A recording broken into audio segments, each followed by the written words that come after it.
Welcome to Echoes of the Unknown, the podcast where we'll be exploring some of the world's most fascinating unsolved mysteries.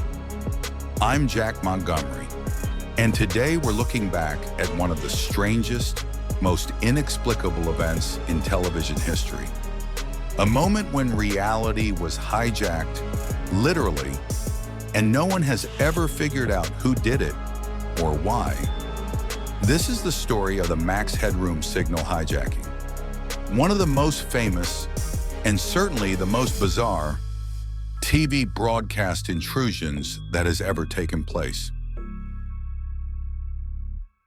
November 22nd, 1987, started off as just another regular Sunday night in Chicago. People were relaxing at home, watching the evening news, maybe pouring a glass of wine or folding laundry. Then suddenly, the TV screen went dark, followed by chaos.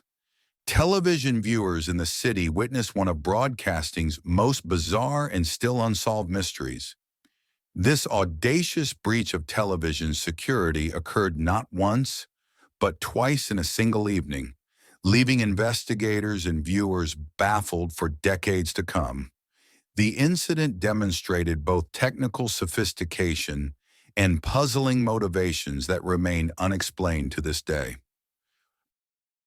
Before we proceed any further, I want to warn listeners that this episode contains language that some people may find offensive and may be inappropriate for young children. The first signal hijacking took place at 9:14 p.m.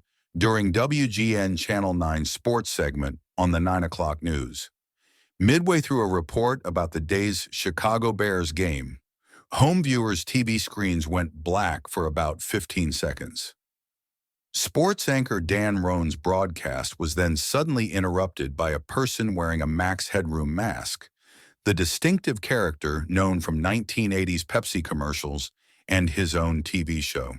The masked individual, who was also wearing dark sunglasses, bobbed eerily and erratically for about 17 seconds in front of a semi-rotating corrugated metal backdrop that mimicked the real Max Headroom's geometric background effect. He was accompanied by a staticky and creepily garbled buzzing sound. The entire intrusion lasted a little more than 30 seconds and was cut off when engineers at WGN changed the frequency of the signal linking the broadcast studio to the station's transmitter atop the John Hancock Center. Upon returning to the airwaves, a bewildered Roan could only acknowledge the strange interruption, stating, "Well, if you're wondering what just happened, so am I." After joking that the computer running the news took off and went wild, the WGN sports anchor then proceeded to restart his reporting of the Chicago Bears game, which had been interrupted by the intrusion. The mysterious signal hijacker struck again later that same night, at approximately 11:20 p.m. This time they targeted WTTW Channel 11, Chicago's PBS station, during the airing of a Doctor Who episode titled The Horror of Fang Rock. The second intrusion proved much more elaborate and far more disturbing. The culprit was apparently the same Max Headroom impersonator, only this time he was audible through a distorted, high-pitched voice. The masked figure spent the next 1.5 minutes making a quick series of brief and seemingly unrelated comments and cultural references, interspersed with excited noises, exclamations, and prolonged periods of moaning, humming, and laughing. He was first heard saying, "He's a frickin' nerd.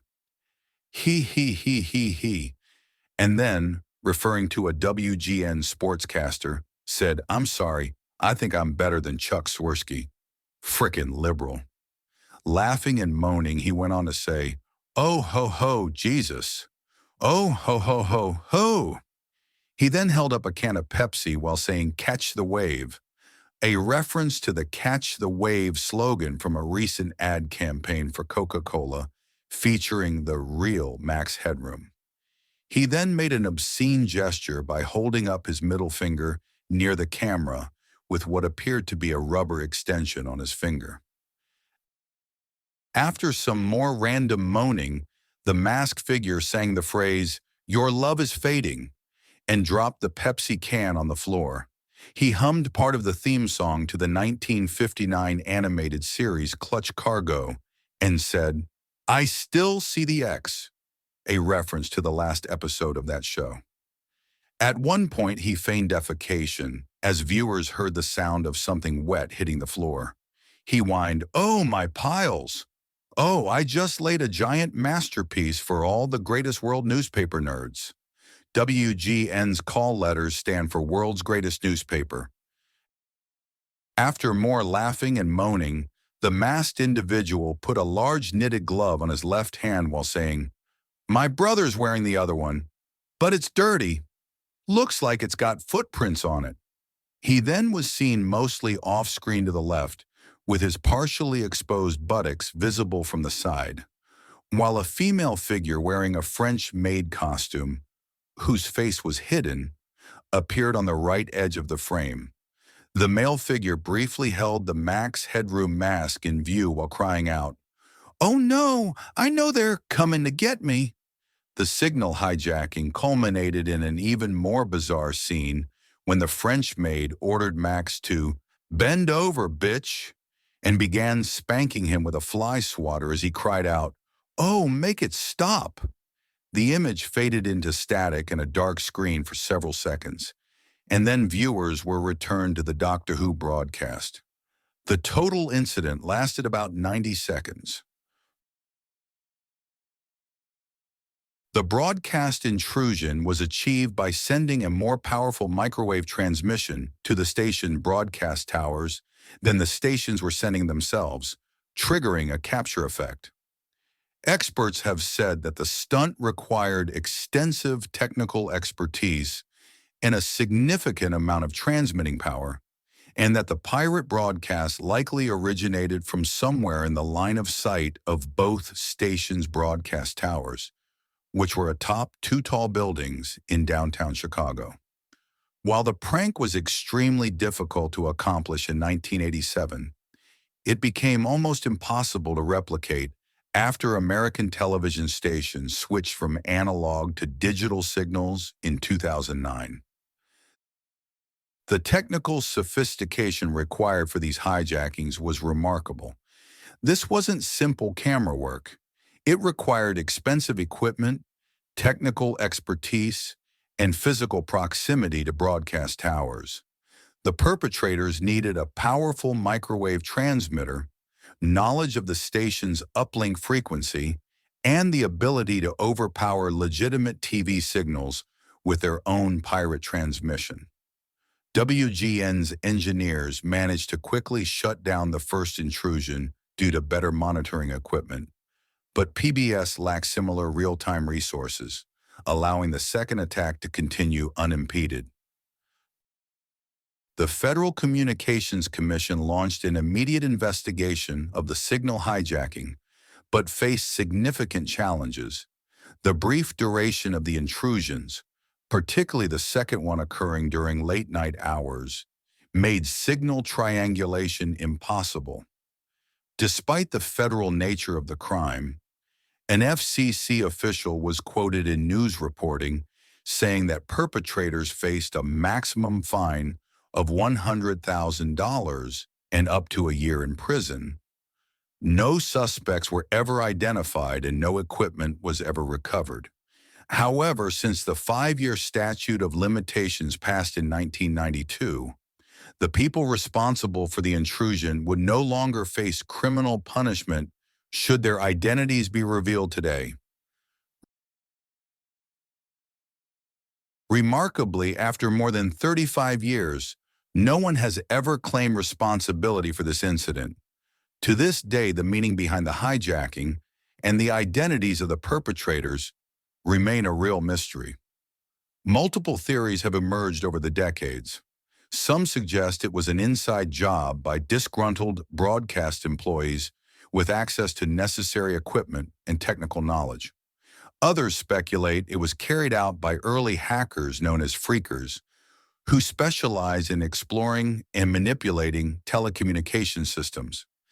Tech-savvy university students from nearby institutions like Northwestern or the University of Illinois were also suspected, given the technical knowledge required and the prankish nature of the intrusion.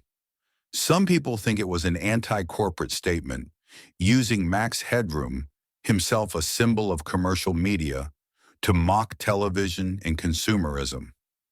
A more unsettling possibility is that it was a test run for something more serious that never materialized. Despite numerous investigations, YouTube deep dives, and Reddit threads analyzing every frame of footage, the case remains completely unsolved. Although the incident only briefly caught the attention of the general public, it left an indelible mark on pop culture, inspiring everything from the TV series Mr. Robot to Black Mirror. It also serves as a reminder of television's vulnerability in the analog era. If you want to watch recordings of both broadcast intrusions, you can easily find them online. The second one in particular is truly strange and extremely disconcerting.